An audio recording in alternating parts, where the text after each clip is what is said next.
उत्तर प्रदेश की योगी सरकार भ्रष्टाचार के प्रति जीरो टॉलरेंस की नीति पर काम कर रही है।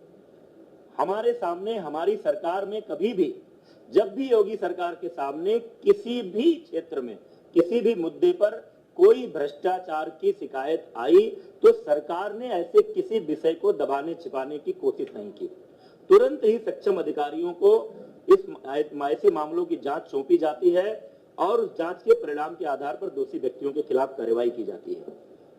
पिछले सरकारों के समय में जो हमारे उच्च प्राथमिक जो विद्यालयों में नियुक्तियां हुई थी, योगी सरकार के आते ही माननीय मुख्यमंत्री जी के संज्ञान में यह विषय आया कि कुछ संख्या में फर्जी शिक्षकों की नियुक्तियां हुई हैं। तुरंत ही ऐसे शिक्षकों की जांच करने और उनको बाहर करने के लिए माननीय मुख्यमंत्री जी के आदेशानुसार एसआईटी को और एसटीएफ को अलग अलग मामलों की जांच सौंपी गई और उसका परिणाम ये रहा कि एक बार 775 शिक्षकों की सेवा समाप्ति की गई। पूरी फुल प्रूफ जांच के बाद जो फर्जी पाए गए, 522 के विरुद्ध एफआईआर दर्ज कराई गई है। 23 अध्यापकों के विरुद्ध नियमानुसार कार्यवाही गतिमान है, क्योंकि एक स्थापित प्रक्रिया है। नोटिस देते हैं, उनको अपना पक्ष रखने का मौका देते हैं ताकि वो न्यायालय में भी जाएं अगर तो हमारी कार्यवाही पुष्ट हो। इसके साथ ही साथ एक 2004-05 में डॉक्टर भीमराव अंबेडकर विश्वविद्यालय आगरा से बीएड की कुछ फर्जी डिग्री का मामला आया था।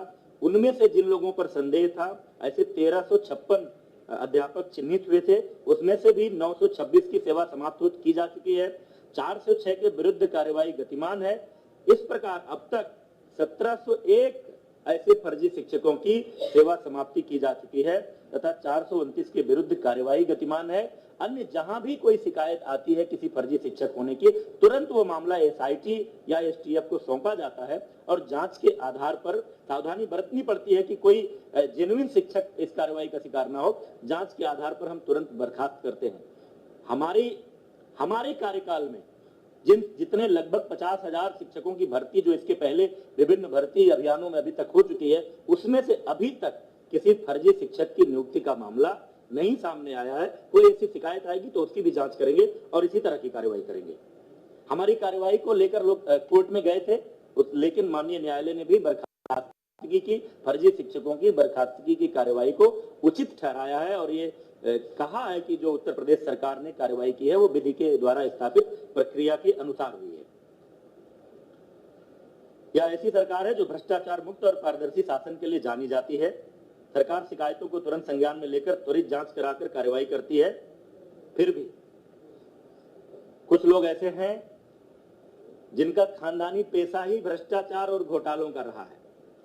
उनका पूरा इतिहास भ्रष्टाचार का, घोटालों का रहा है, तो वो उनकी कल्पना में नहीं है कि इतनी बड़ी कोई भर्ती या इतनी बड़ी संख्या में रोजगार देने का अभियान ये बिना भ्रष्टाचार के कैसे हो सकता है। क्योंकि स्वाभाविक है कि जिसका अपना जो ट्रैक रिकॉर्ड रहता है, जिसका अपना जो स्वभाव रहता है, आदमी उसी आधार पर सोचता है। इसलिए पूरी भर्ती, मैं एक आरोप लगाना चाहता हूं, पूरी भर्ती प्रक्रिया को डिरेल करने के लिए योगी सरकार को इस बात का श्रेय न मिले कि जिस तरह से कोरोना के कारण उत्पन्न हुई महामारी में पूरे प्रदेश की 23 करोड़ से ऊपर की जनसंख्या को एक एक व्यक्ति को भोजन मिले, राशन मिले, जीवन निर्वाह भत्ते के रूप में 1,000 रुपया जो पात्र व्यक्ति हैं उनको मिले, साथ ही 1,500 से अधिक ट्रेनों को लगा करके जिस तरह से लगभग 30 लाख प्रवासियों को प्रदेश में लाया गया, फिर उनकी स्किल मैपिंग हो रही है, उनको भी राशन और निर्वाह का भत्ता दिया जा रहा है और आगे उनको भी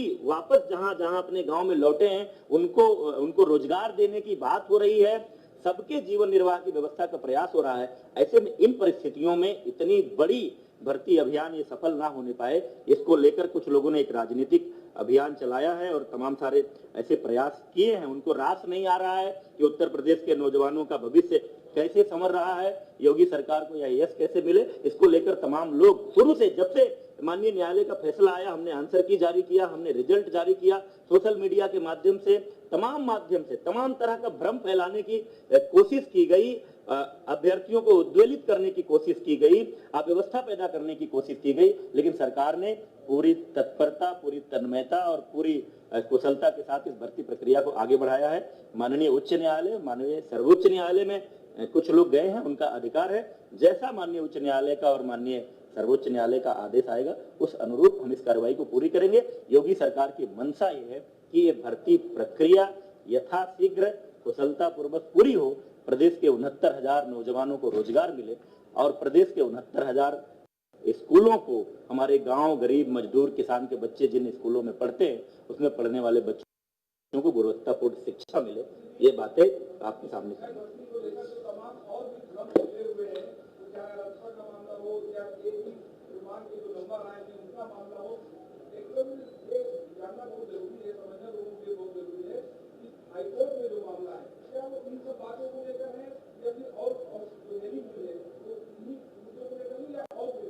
नहीं, माननीय उच्च न्यायालय लखनऊ के सामने जो मामला गया था, लखनऊ खंडपीठ के सामने, जिस पर काउंसलिंग स्टे हुआ, वो मामला कुछ प्रश्नों को लेकर गया था कि कुछ अभ्यर्थियों को ये था कि जिन प्रश्नों के उत्तर हमारा जो परीक्षा नियामक प्राधिकरण है उसकी जो विशेषज्ञ समिति ने जो उत्तर तय किए हैं, जिस आधार पर हमारा रिजल्ट बना है, उनको उस पर आपत्ति थी कि इसका उत्तर ये नहीं कुछ और है।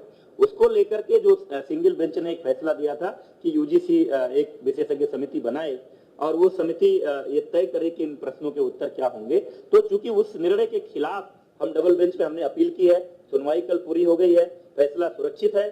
डबल बेंच का जैसा निर्णय आएगा उसके बाद ही हम उस बात पर निर्णय ले पाएंगे। सुप्रीम कोर्ट में जो मामला गया था माननीय सर्वोच्च न्यायालय में, क्योंकि जब यहाँ न्यायालय ने, सरकार ने जो कट ऑफ तय किया था 97 नंबर अनारक्षित के लिए और 90 नंबर आरक्षित के लिए, और जो मांग चल रही थी जो 45% 40% की, तो माननीय उच्च न्यायालय हमारा स्टैंड का सपोर्ट किया था, हमारे कट ऑफ को माना था कि गुणवत्तापूर्ण शिक्षकों की नियुक्ति के लिए यह सही निर्णय है। तो जो सर्वोच्च न्यायालय में लोग गए हैं उस कट ऑफ वाले निर्णय के खिलाफ गए हैं, वो निर्णय माननीय सर्वोच्च न्यायालय से आना। एक एक करके हो जाए।